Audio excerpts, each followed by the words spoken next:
Hello, wrestling fans, and welcome to episode 123 of the We Can't Wrestle podcast. Nate Maxon here with you, along with my brother Aaron. Hello. Oh, and we have special guests here today because we are still talking, after 3 episodes, still talking about the We Can't Wrestle podcast Hall of Fame. And we have with us this week 2 members of the panel, Mr. Nick Hestelo and Mr. Danny Torres of Fandomonium. Welcome to the We Can't Wrestle podcast, guys. What's up, guys? What's up, man? Thanks for having us. Oh, yes, absolutely. I want to have you guys on for quite some time. Before we start talking about the Hall of Fame, if you guys want to let our listeners know a little bit about Fandomonium, what you guys do, what it's all about, go ahead and talk that up for just a moment.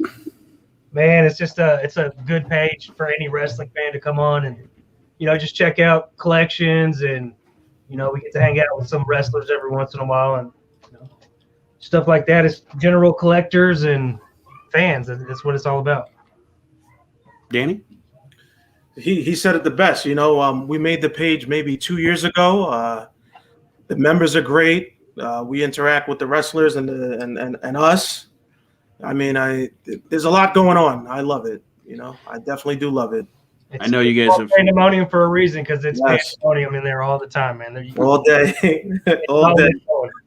We have our lives. Everybody interacts with each other. It's pretty awesome.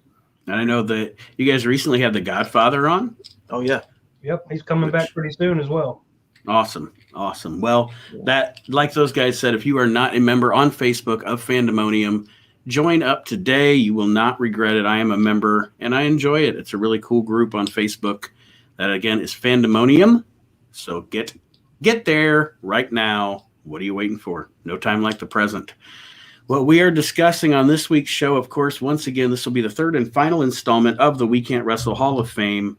And for those of you that have been, I know Aaron's going to zone out because he's had to hear me say this like 6 times because we've done like 6 segments. But if you have already listened, some of the listeners are going to be like 30 seconds, 30 seconds, 30 seconds. I will go over the criteria that we had to vote on, what our initial 20-person ballot was, and, of course, the criteria. The criteria to consider to enter the Hall of Fame were 10-plus years as a pro, and exceptions could be made in a situation like Magnum TA, in-ring ability, promo ability, being of significance to the business, whether as a whole or to a certain promotion or territory, and drawing power. And what I had all the panelists do was send me nominations, and based on those nominations, we got to a 20-person ballot.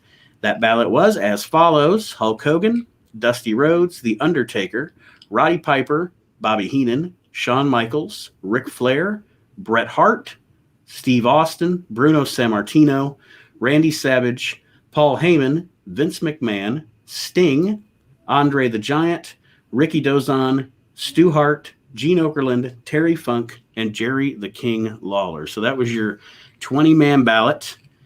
And then we got down to the final 8. The top 8 vote getters from the 12-person panel became the inaugural class of the We Can't Wrestle Podcast Hall of Fame. We will talk about them individually with Danny and Nick here, and then also talk to you guys about some of the people that you nominated or voted for that didn't get in, and why they should be in next year, why they should be, why we should get them in the Hall of Fame. And just to let you guys know, a rule that I kind of came up with as we've gone along organically here is guys will remain on the ballot that got nominated this year that didn't get in, but someone's only going to get 5 years. And if they don't get in 5 years, then they're off. They're out. Yeah, we'll call that the hanging Chad.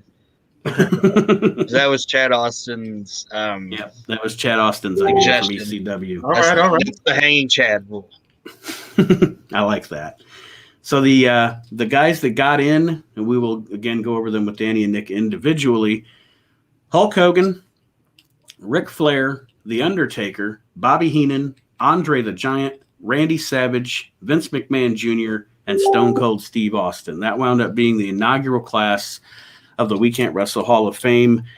And I guess, guys, we'll start with a pretty obvious Hall of Famer. You can't argue you got your Hart Foundation shirt on, yes. And it made me want to say Bret Hart.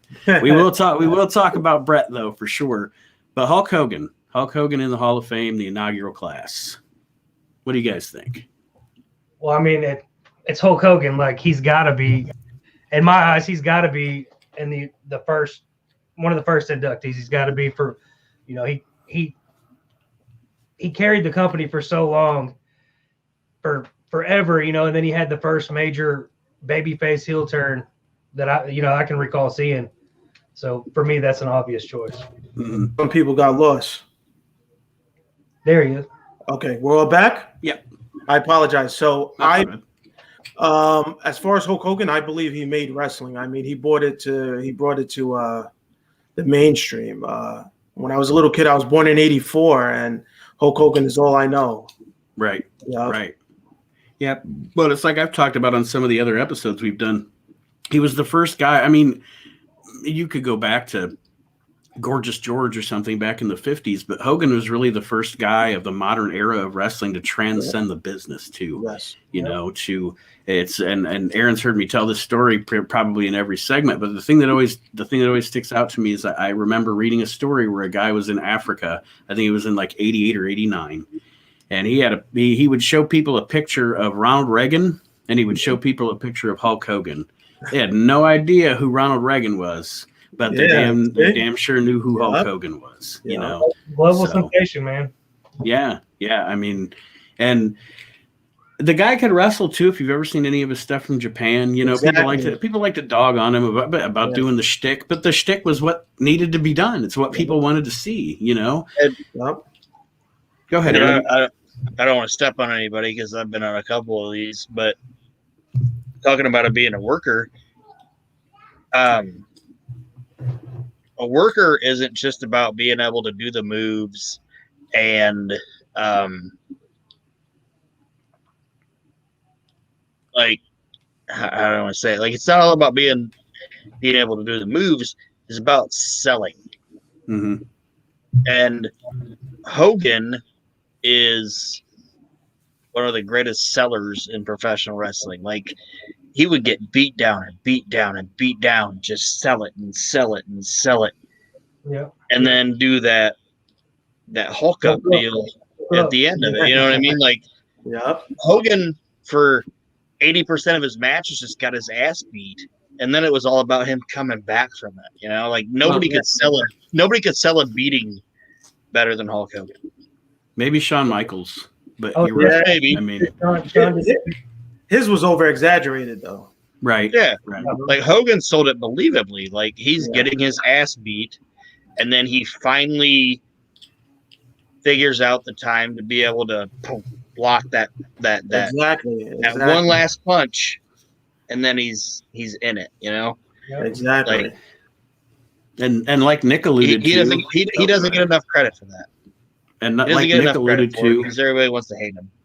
and like Nick alluded to, then when the babyface shine kind of wore off, Hogan did that heel turn and literally gave himself a second career. Yeah, that's what I was going to say. The way he transitioned, you know. Mm-hmm. Unheard of back then. Like, Yeah. nobody knew that was coming, and like you said, it gave him a second life that lasted another 10 years. Mm-hmm. Still going today, you know. Yeah. The red and yellow, but I was thinking about it the other day when I was watching that when he turned heel, right, and doing it to Macho Man at the time. It was just crazy. Mm-hmm. Definitely made it believable. And how fortunate, I was going to say how fortunate to do that with their history and everything. Exactly. That Macho could be a part of that. And definitely. All right. Anybody, anything else on the Hulkster? Brother.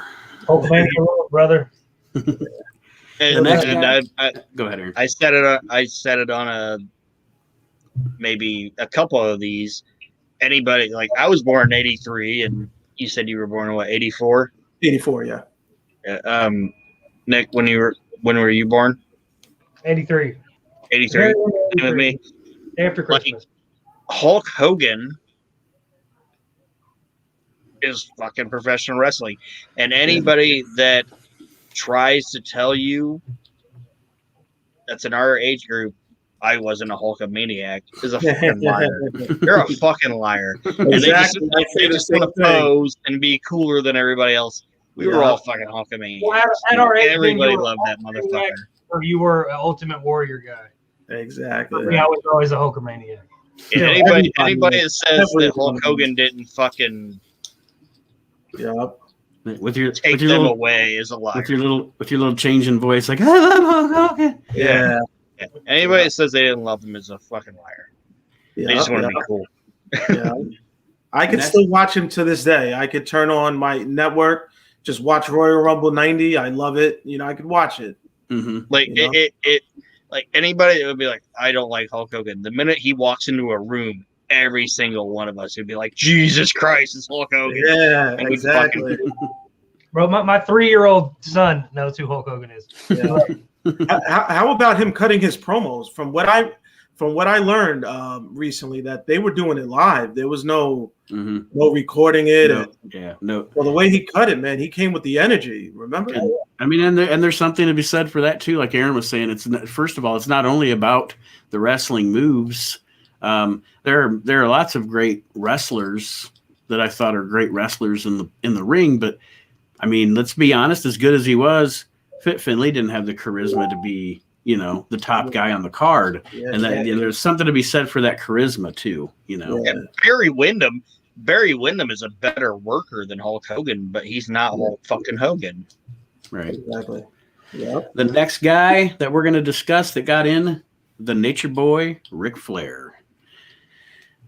Probably the 1B to Hogan's 1A in the 1980s. Yeah.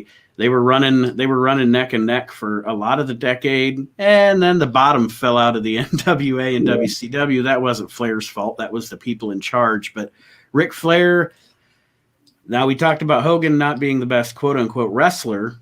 Ric Flair, arguably the greatest wrestler of all time. I know there's a lot of case to be made for a lot of other people, and I'm blabbing here. This is Danny, what do you think? The Nature Boy. All right. So if you guys want to know the honest truth about how I feel about Ric Flair, yeah. Like I said, I was born in '84, like all of us. We're around the same age. I was a WWF guy. So when it came to Ric Flair, I didn't really know him until he came aboard in 1990 or 1991, whenever that was. So, now that I'm older, and I could just watch back on Ric Flair, yeah, of course, this guy has a nice resume. He's definitely top 3. If I had a list, it would be Hogan, Macho, Flair, then Bret.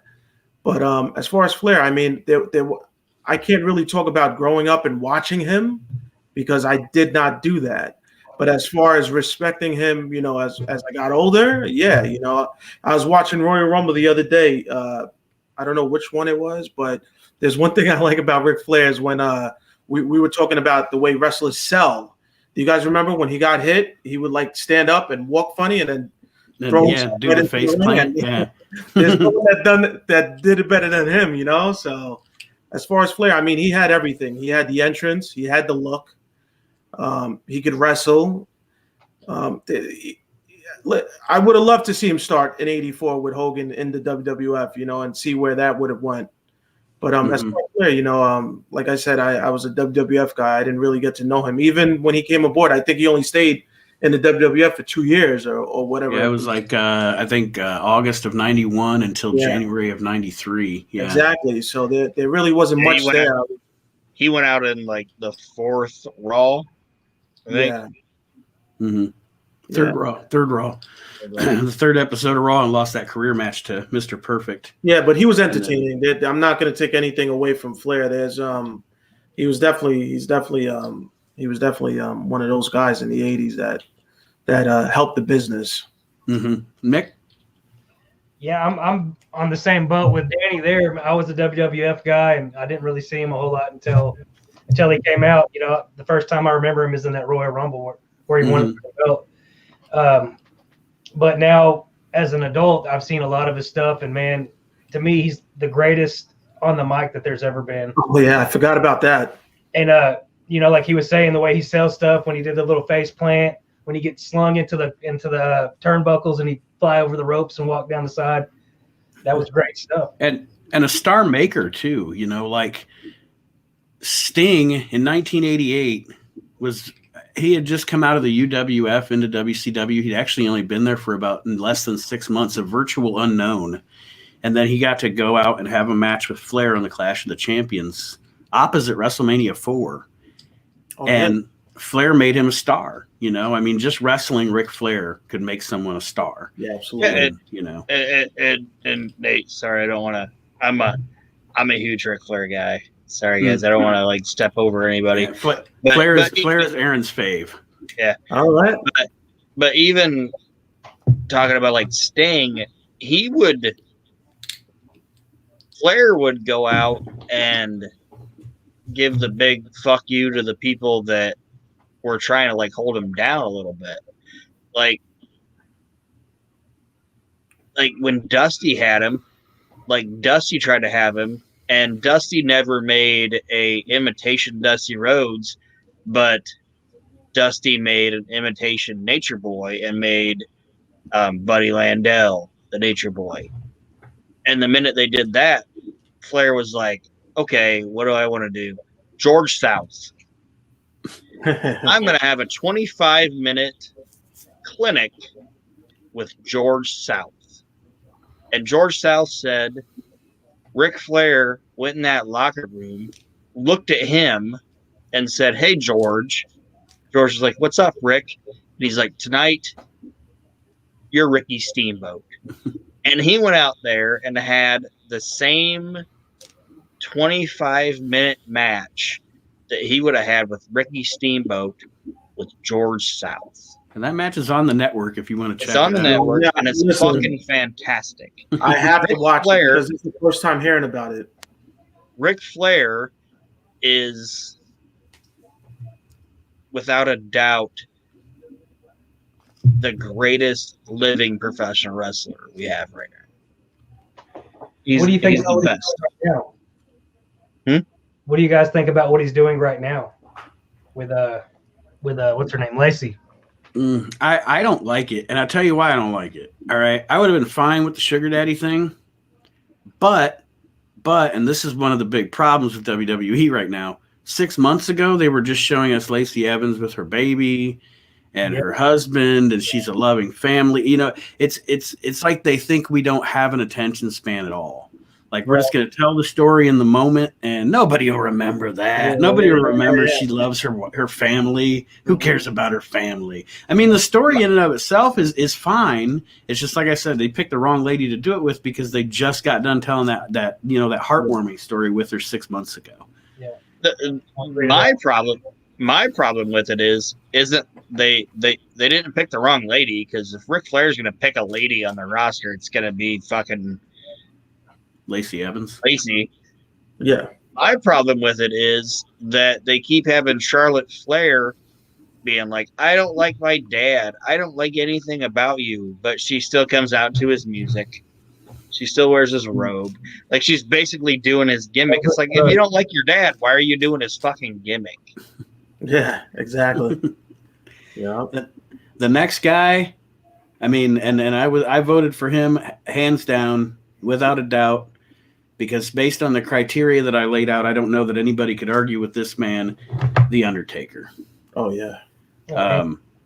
I mean, you talk about somebody who, I mean, top of the territory. If you're talking about a territory or a wrestling company, the dude was on top of the company for 30 years, you know? I mean, and I'll let you guys elaborate, but I've also mentioned in a couple of these, if you think about WrestleMania in the post, like in the stadium era of WrestleMania, you go WrestleMania 22, I think was the last one that was in an arena. And then since 23, they've always been in a stadium. And in that era, every WrestleMania, to be honest, the top draw for a lot of the years was not the championship. It was the streak, you know, so that guy was such a big star that his match was bigger than the title match a lot of years at WrestleMania, which is crazy to think about. But he was the guy putting the asses in the seats in those stadiums, you know? Yeah, man, you're right. I didn't even think of that. Absolutely. You guys thoughts on the take? He might just be the best of all time, man. And, you know, we're going to say that about a bunch of these guys on this list. Right. You can't argue with his longevity, his popularity, just how good he was for a big man, you know, walking the rope. Just, you know, he's high flying sometimes. The storylines were always great, and when he needed to change, he adapted with the times. It just kept on going, and probably to this day, he could probably still draw a sellout. Yeah. He is where he is in his career, but people will still pay to see that. Yeah, Nick couldn't have said it any better. And as far, I would also add this: when Undertaker came in '91 or '92, whenever it was, '90 or, if you look at the crowd, all the kids' faces, they were scared. He was a legit bad guy, a legit scary guy, and he definitely played his role down to a T, as far as the look. All the matches that led up to, the big matches, how you were saying on WrestleMania, what he was explaining, the rope, he walked on the rope. Undertaker, he is definitely one of the pioneers of WWF. And something that I just thought of now, after having this conversation like 6 or 7 times, you look at WrestleMania. Okay, like one of my favorite matches of all time is WrestleMania 25, Shawn Michaels and Undertaker. All right. Yeah. One of the best I don't know if anybody can deny it, no matter how, even if they don't like those two guys, how they can deny that it's one of the best matches of all time. The things that guy could do later in his life with the injuries that he had, it's just a testament also to his ability and his talent. He went out there every night and he was in pain like hell. Yeah. But he still went out there and gave you one of the best matches on the card. And that's why when people like the Goldberg Undertaker thing, all right, it was bad, but there's no reason to dog the dude. He gave you 30 really good fucking years. You know what I mean? Like if he goes out and has a stinker one night, who cares? But that also goes to show his love of the business, going out there that broken down night after night, WrestleMania, pay-per-view after pay-per-view, and just keep on doing it, man. Yep. It says a lot. And to go back on another thing Danny was saying about how he was scary, this is a personal experience of mine. My dad had bought me tickets to go. We went to go see, WWF, and I was scared shitless of the Undertaker. And I told my dad, I was like, I don't know, I want to go. I don't even know because Undertaker was legit scaring me when I was a little kid. Yep. So he was definitely a scary guy, man. He played his role great. And he took a gimmick that was probably, to be honest, if you watch it, that gimmick wasn't meant to last. That gimmick was meant to be built up like Zeus, That gimmick, you could tell that gimmick was made to be built up to fight Hogan, lose, and go away. Yeah. And that guy took it and made it 30 years and had a hell of a career. Absolutely.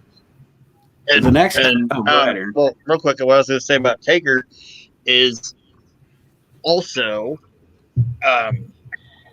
say what you want to say about him, but that company, and when I say that company, I mean like Vince, because he's that company, had enough faith in that character and Mark Calloway as a man to be able to take people that might not necessarily be quote unquote great workers and put them with him and know that you're going to get something out of it. Yeah. Like King Kong Bundy at WrestleMania 11, at the WrestleMania 11 era of Bundy, which Bundy was a good bumper and all that shit. But Vince McMahon had enough faith in Mark Calloway to go, you know what? It might not be the greatest thing in the world, but Mark's going to get something out of Bundy. And Mark's going to get something out of Giant Gonzalez. And Mark's going to get something out of Jimmy Snuka in WrestleMania 7. You know what I mean? Yeah.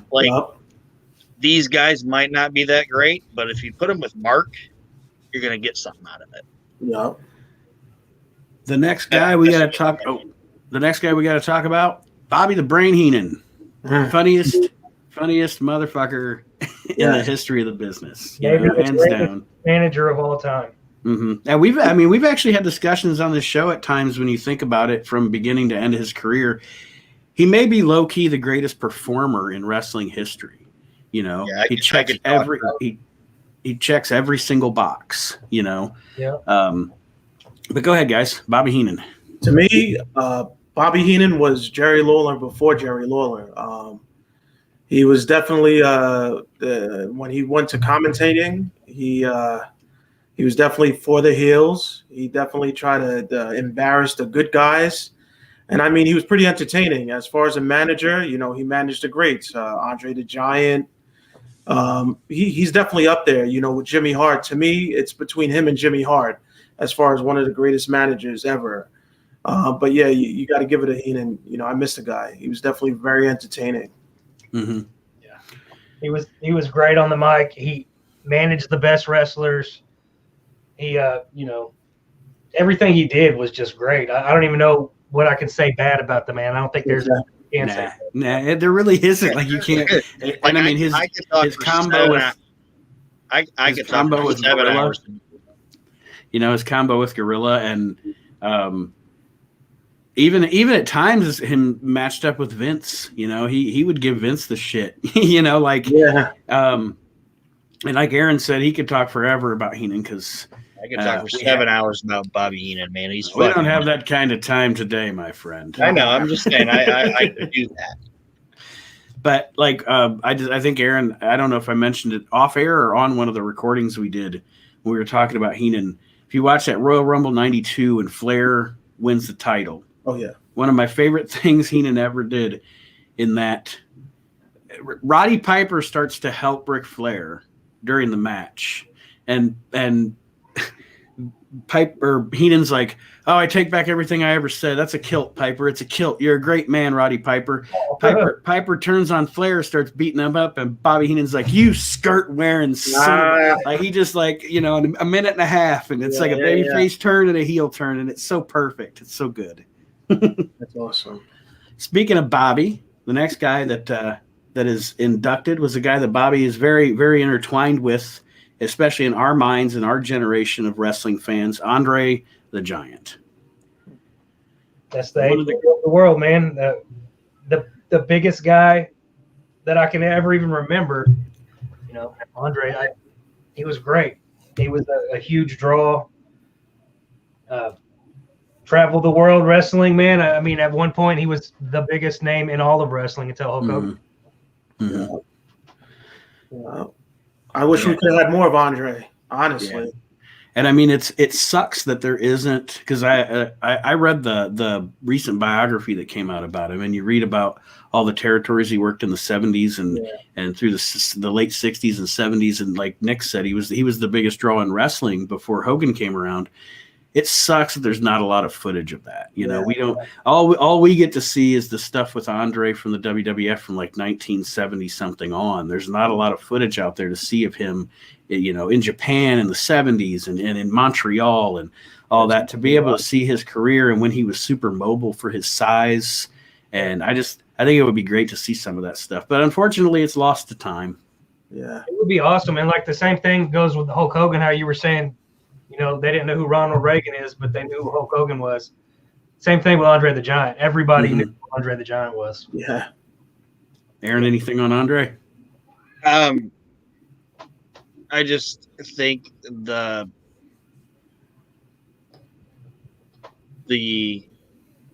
testament of just how much he loved the business and what the guy went through to continue his career. Like he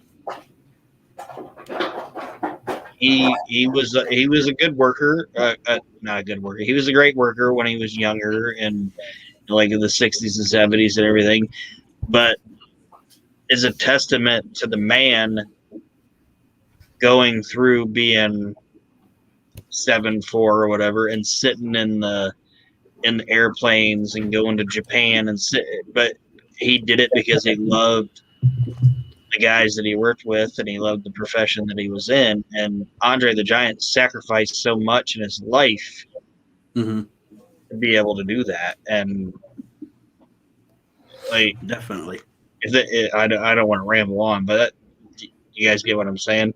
Yeah. The documentary was great too, the one on HBO. If you haven't seen it. Yeah, very well done. Oh no, I know it. What's the name of it? I think it's just called Andre the Giant. It's on HBO Max though. It might be on the network too. I'm not sure, but It's definitely on HBO. The next guy, little controversial that has turned out with. Okay, the next guy we're going to talk about is hands down, end of story. At the end of the day, my favorite wrestler of all time. Okay, but I don't think, based on the criteria that I set forth for the Hall of Fame, that he should have made it into the first class. I actually didn't even vote for him, even though he's my favorite. And that's Macho Man Randy Savage. And I know when I say he shouldn't be in the first class of the Hall of Fame, people go, what the fuck? But I'm not saying he's not a Hall of Famer. What I'm saying is based on that criteria that I laid out, there were other guys that I had to fight for to get in first. You know what I mean? Randy was great, but I think he suffered from playing second fiddle to Hulk for a lot of his career, if that makes sense. Yeah, 100%. He did, he was great in the ring. He's one of the best talkers that there is. We're going to say this about a bunch of these guys, but right. Yeah, he did. He had to take a back seat to Hulk a lot, and that could have hurt him a little bit. Yeah, Macho's my second favorite, man. Mm-hmm. There's nothing bad I could say about the guy. No. I'm just thinking about him right now. I don't know if he was legit crazy or if he was just acting very good, He was great at staying in character, keeping the kayfabe going. I want to know, did anybody ever mention, was he legit, You ever hear the Bad News Brown story? Let me tell you the Bad News Brown story real quick. Bad News, in one of his shoot interviews, was talking about he was walking through the locker room one night. I've heard this. And Liz was sitting in Randy and Liz's locker room. And Randy wasn't there.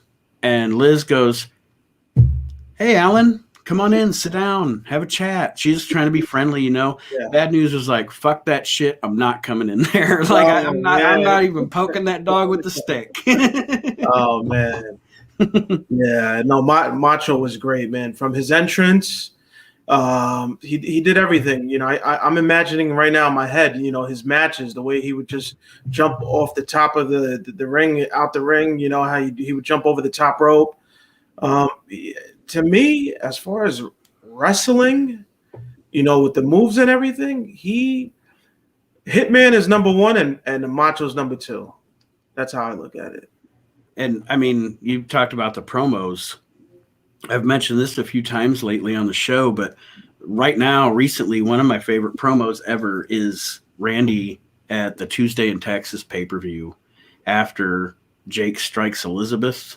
Just the raw emotion, and the insanity in his eyes and everything. The guy just, he's on the TV and he's talking and you cannot look away. Yeah. And Can I ask you guys a quick question? Yeah. Just a quick poll. Is it you got to pick a combination? Randy Savage and Liz, or Randy Savage and Sherry? I personally would go. I love Liz, but I would go with Sherry because she can match that energy. Goddamn right, man. He was a good. They're both psychopaths. It's like those two together is fucking genius. Randy Savage and shit and Sherry together it's crazy. Sherry did that for a lot of people too. Yeah, she did. He should easily be on one of these lists as well. Yeah, but I always and Savage and Liz were great together too. But I just always enjoyed Randy with Sherry so much better. Yeah, because they were so much of the same in the heel man mentality, and then you got Macho that's like, he's super crazy, and then you got the perfect angel, Miss Elizabeth, over there with him. So, either way it was good, but I agree with Sherry and him. They were a great combination. Yeah. So the next guy that we got to talk about, once again, like Nick's kind of said a few times, you're not going to hear us say anything really negative about a lot of these people just because, it's the first class of the Hall of Fame. Obviously, everybody on here is a great asset to the business. But the next guy, I don't know that you can argue, Vince McMahon Jr. We talked about Hulk Hogan, defining the business, et cetera, et cetera. The greatest wrestling promoter of all of our lifetimes, is definitely Vince McMahon Jr. He changed the business. He took it out of the territories and made it a mainstream industry, and has turned his company into one of the biggest, most profitable companies in the world. And a lot of people could say a lot of things about him as a man, as a businessman, et cetera, et cetera. At the end of the day, he's made a lot of people a lot of money too. Yeah. You know. Oh, yeah. Without Vince, you don't have Hogan to the capacity we had him. You don't have the Undertaker. I mean, you probably don't have HBK. You might not have Bret the Hitman Hart, Macho Man. He made a bunch of these guys that we all look up to and that are on this list. Without him, none of it. I don't think any of it happens. I agree. Also about Vince, I hate when I see negative feedback on Vince, because you got to understand, this guy, he wasn't only a business owner. He commentated. He showed up at the arenas. He lived WWF 24/7. That's a great point. You know what I mean? He traveled with them. He called the shots. He made sure everything was right. He gave it more than anyone else did. So Vince deserves to do what he wants. Like people say like to shit on that he's got his hands in everything, and at the end of the day, it's all for Vince and blah. But you know what? Name me, like kind of what Danny was saying. Name me a CEO of a company that is in the trenches with his employees every single week. You know, now, you can say what you want about Vince wanting to have control, but in reality, he's there. You know, I mean, what's the Amazon dude's name? Bezos. Jeff Bezos or whatever. Yeah. Did he ever let anybody fucking hit him in the head with a chair? Exactly. Yeah, exactly. Like Vince McMahon did it. Did fucking Mark Zuckerberg ever let one of his employees like shove his ass in their face? You know what I mean? It's like, no. Yeah. Vince McMahon has never asked anybody to do anything that he's, for one, not willing to do. And also, something I was going to say about Vince, and I'm not trying to like talk over you guys, is Vince McMahon is the greatest heel in professional wrestling history. He's definitely up there. He's the greatest heel in wrestling history. They're like you can't name me a better heel than Vince McMahon. Especially the character, because who doesn't want to kick their boss's ass, you know? Yeah, like I'm not saying Vince McMahon. I'm saying like Mr. McMahon as a character is the greatest heel ever. He's the best. Terry Funk told Mick Foley that the most hardcore wrestler ever was Vince McMahon. And Foley said he looked at him like, what the fuck are you talking about? And he said, because he does it and he doesn't have to.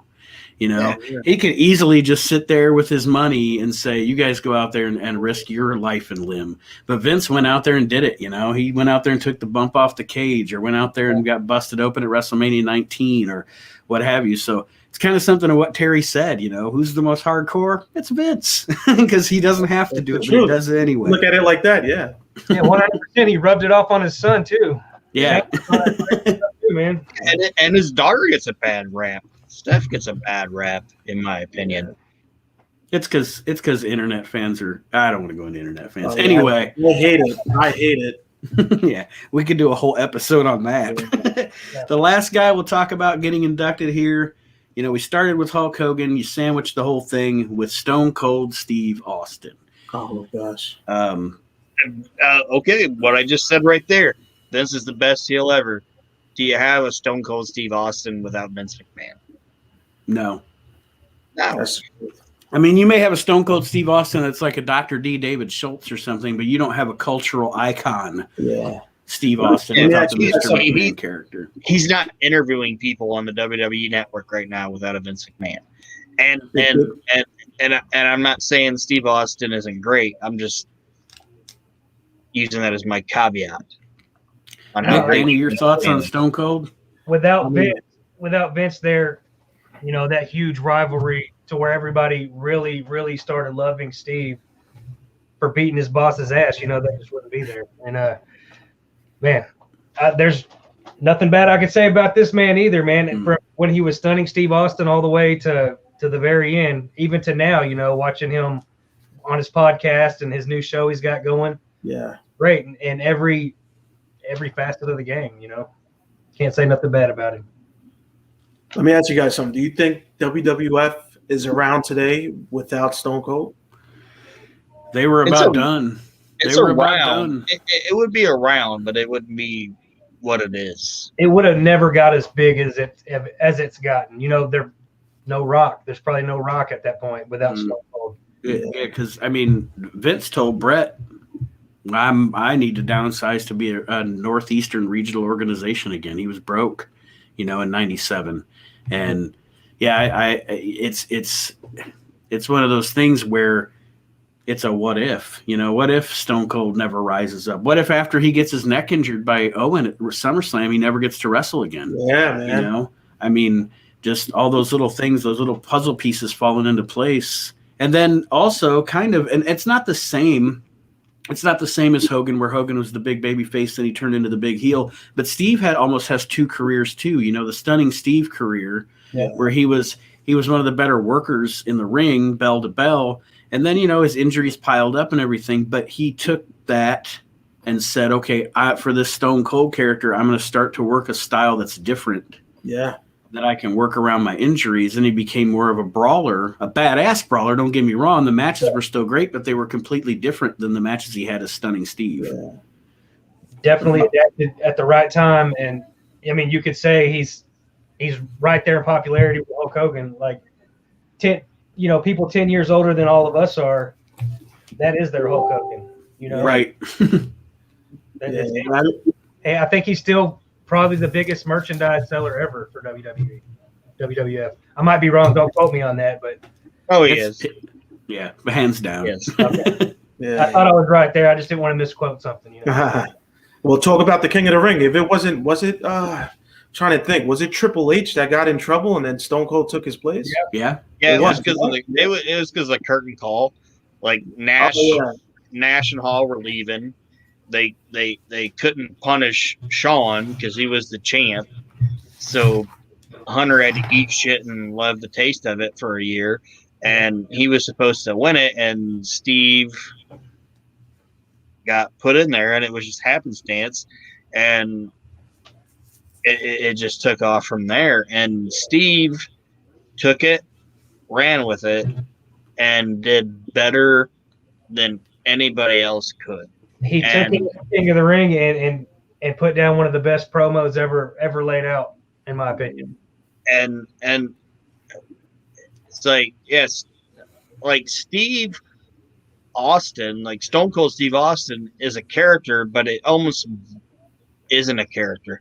It's because Steve got told for so many years, like he's told a story when he was in the USWA and was working for the Jarretts. They gave him his check and he was looking at it, and Jeff Jarrett looked at him because Jeff Jarrett was Jerry Jarrett's son, so he was making good money, obviously, because Jerry was taking care of his kid.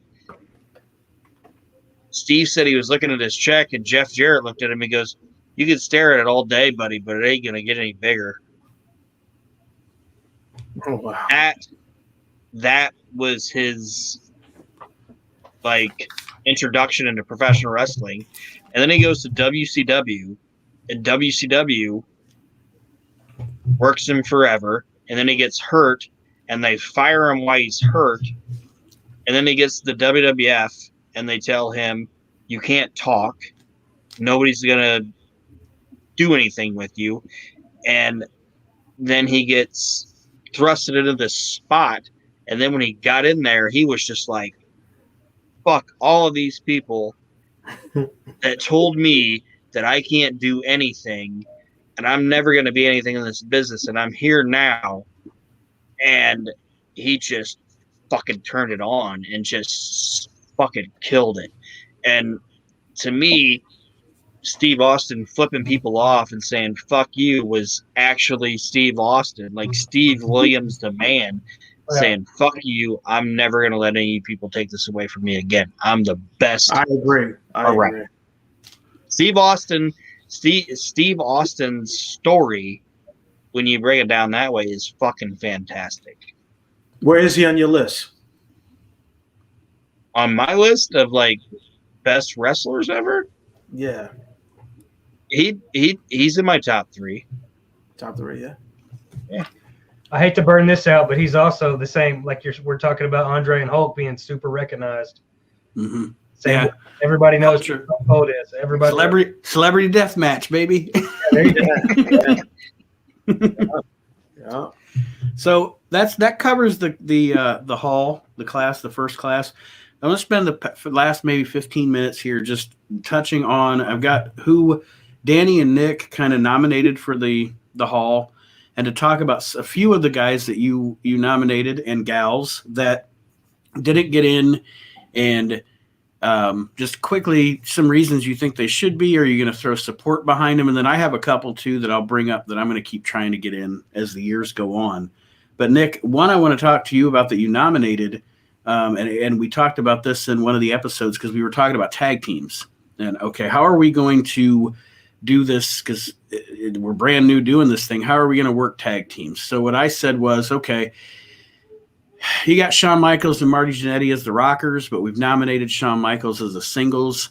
I think Shawn Michaels' career, I call his career a singles career, even though he was in a tag team. So for him, I'd put him in as a singles. But for somebody like, say, the Rock and Roll Express that spent their whole career pretty much as a unit, being associated with each other, we would induct them as a tag team. Right. And the reason I bring that up is because Nick actually nominated the Road Warriors to be in the Hall of Fame. They should be in there. Yeah, right behind. It's hands down the best tag team of all time. They could work the ring, they could work the mic. Their look was super polarizing. They had it all, every bit of it, man. You talk about charisma too. I mean, yeah, just charisma out there, just exploding with charisma, and an attraction. We talked about attractions like Andre and Hogan and et cetera, et cetera. Somebody that I'm not paying, I'm going to be happy that I get to watch Tito Santana wrestle Kurt Hennig in a good wrestling match.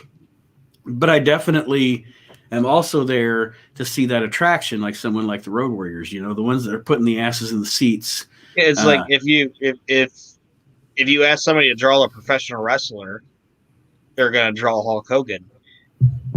And then you say, okay, draw me a wrestling tag team. They're going to draw you. They're going to draw you somebody with face paint. Yeah. That's what's going to happen. You see, they go to these promotion to promotion just to go in for one match to get the tag belts. I mean, that's how popular these guys were. They could go in there and sell out anything. Just the same as Hogan or Andre. Right. Where they go, they're putting asses in the seats. I mean, hands down, best tag team ever, in my opinion. That's the truth. Another person that you nominated that would actually, to be honest, be the first woman that I would nominate. I didn't nominate her this year, but if I was going to nominate a woman, and I think I discussed this in one of our other discussions, that I may even try to nominate her to get her in next year, is Sensational Sherry. We talked about her earlier. To my mind, best female in wrestling history. I'm right there with you on that. Just like the criteria you put down, 10 years on the mic, in the ring, the wrestling look, I mean, she had it all. She was great. And on top of that, the people that she managed and helped, propel them into stardom. I mean, it goes on and on and on.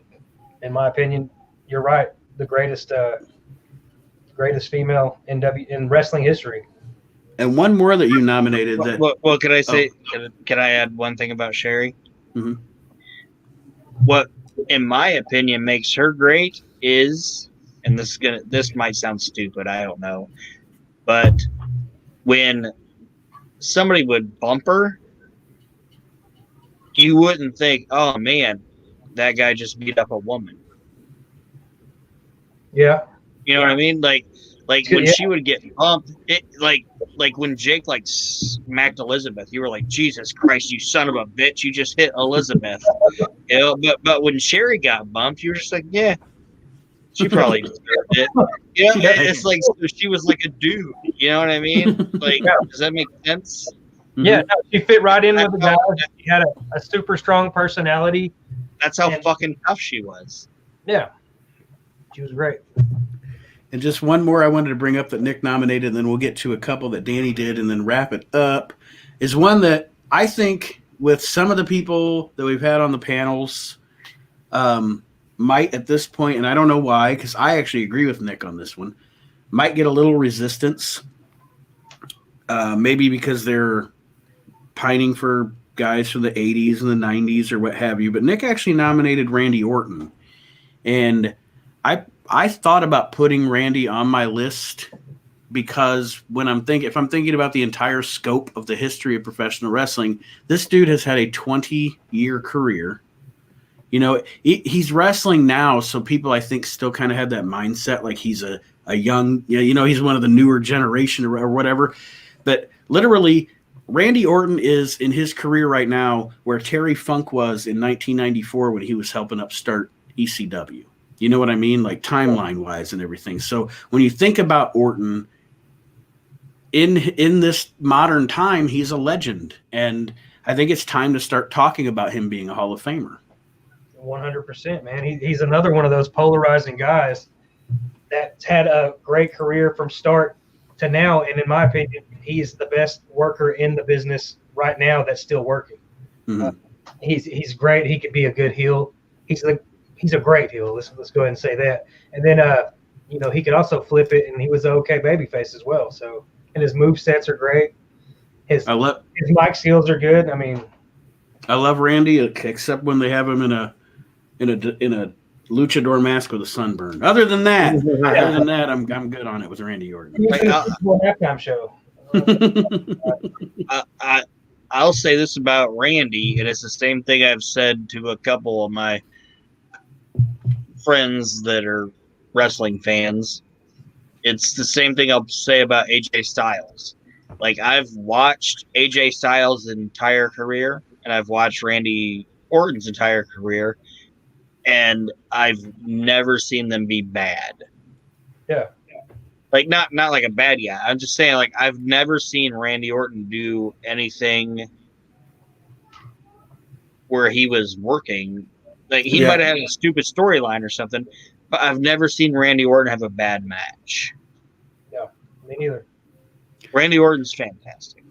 The only reason I wouldn't put him on my list is because there's so many people in front of him, and I get that, but I was trying to mix it up a little bit. Yeah, but I get that.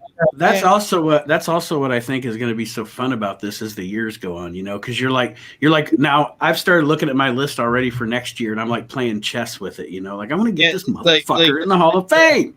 see like how Nick was with Randy. Let's you were talking about like people that like Randy's got all this time still to go. It's like I put like guys like Stu Hart and Gorgeous George on my list because people probably might not put him on there, Mm-hmm.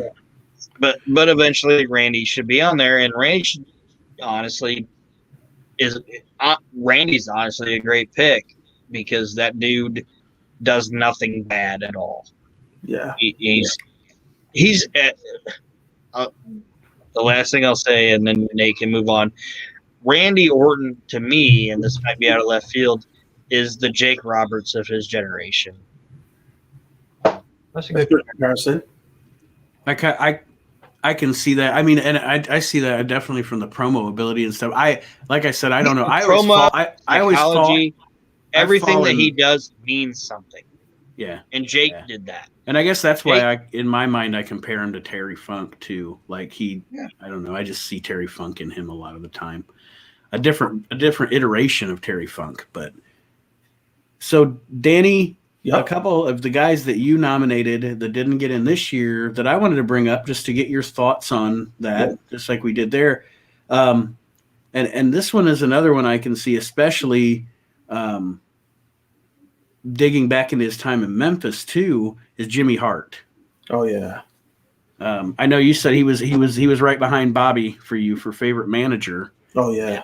I could see making a case for Jimmy Hart. So I had the opportunity to hang out with Jimmy Hart for a few hours. I think it was December, right? So he told me something that stood out to me. So the reason why he was manager for all the wrestlers, right, was they were asking questions. It was one of those online things, right? Mm-hmm. So long story short, Vince. Oh, but I'll tell you another story about Jimmy. So Vince had all these monster heels, but they couldn't cut promos, and they just needed a manager. And I forgot who he said he was just a manager for at the time. That it was just 24/7. He was their manager, and he was waiting at the gorilla section. And he goes, all these other managers, Slick, everybody, after their match, they would just go to the hotel and just call it a night. And Jimmy was the only one. He was saying he was the only one that stood around from the beginning to the end. And I don't know if he spoke to, I believe it was Patterson. He said that Patterson was the one that told him, go out with him, just go out with him. And then that's how it made it a factor. That's why we always saw him with different wrestlers. Mm-hmm. And then another story was that he told me, which I found interesting, was I don't remember where they were. It wasn't in the United States, but he was in the dressing room. And at the time, Jimmy Hart was just a manager, regular manager, and with wrestlers, and how Vince came back to the locker room with the megaphone, and it was a megaphone for one of the securities in the arena at the time, and he looked at Jimmy. He said, "This is your new thing, talking to the megaphone." That's what Jimmy told me, so it was a cool story to hear. Yeah. Oh yeah. Yeah. Well, and Jimmy definitely, like we were talking about, a different type than Sherry or Bobby, but Jimmy was also that guy. He would get in the ring and take that bump, and He was annoying. His voice was annoying. and Jimmy was great too because he was a chameleon. Yeah. Like whatever wrestler he was managing at the time, that's the wrestler I'm gonna look like. Right.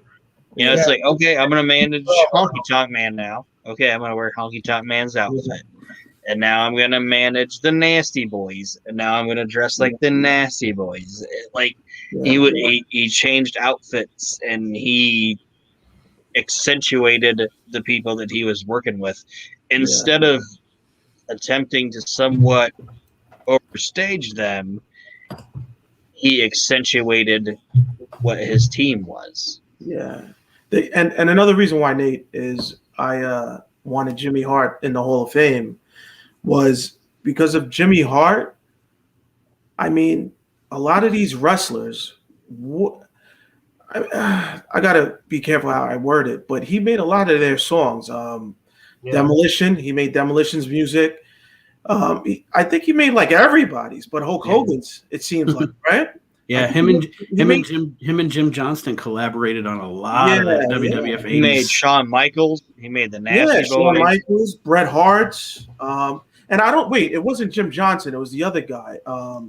Jim Johnson was the 90s. What was the other? JJ McGuire. Yes. Yeah. JJ, right? Mm-hmm. I mean, he could have made it with Jim Johnson, but as far as, tell me if I'm incorrect, but all those little Hasbros, we were humming those Jimmy Hart songs.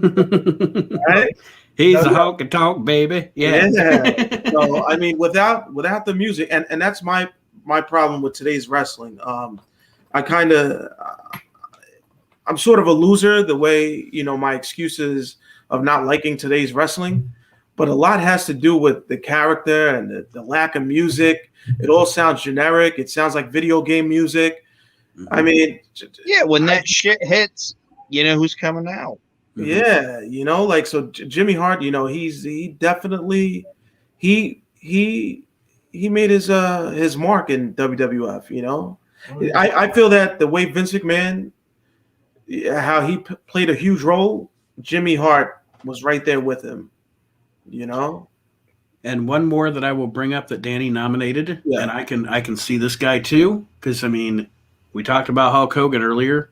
We talked about Randy Savage and cutting those promos. Who's the guy that helped him lead him through those promos? It was Mean Gene Okerlund. Oh, yeah. You think about the professional wrestling from from 1984 until even into WCW through 98. There's Mean Gene, being that familiar face every single week. Yeah. I miss the guy. I mean, it's just like when I think about it, wrestling was like perfect in the 80s. You had the right what do you call it?